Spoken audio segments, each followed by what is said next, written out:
Миньоните. Те живеят на тази планета много по-отдавна от нас. Познати с много имена. Дейв, Карл... този е Норбърт. Той е идиот. И имат една обща цел. Да служат на най-проклетия възможен господар. Села банана! Ням-ням! Ай-ай-ай! Намирането на господар беше лесно, но когато трябваше да го задържат, нещата се усложниха. Но миньоните продължиха да търсят. От Illumination Entertainment.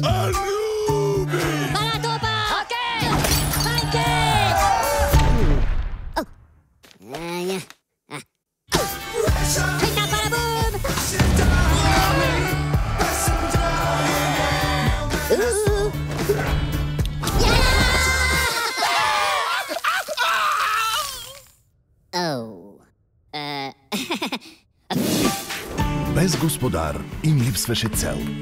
Те се чувстваха изгубени и потиснати. И ако продължаваха така, ги грозеше гибел. В този момент един миньон взе нещата в свои ръце.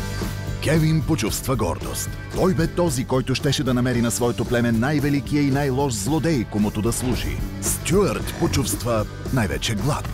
Именно той ще изяде този банан. А Боб се боеше от предстоящото пътуване.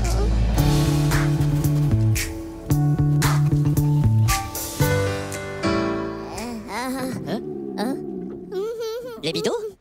Матока! Поланола матока. Банана? Стюарт? Банана! Банана!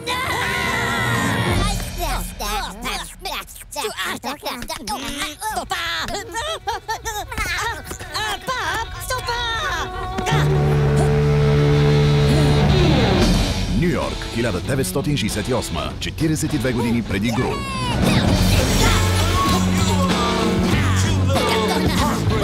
Illumination Entertainment представя Миньоните. Запознайте се с Кевин, Стюарт и Боб. Hello, papagena. Tu le bella con la papaya. Следва продължение.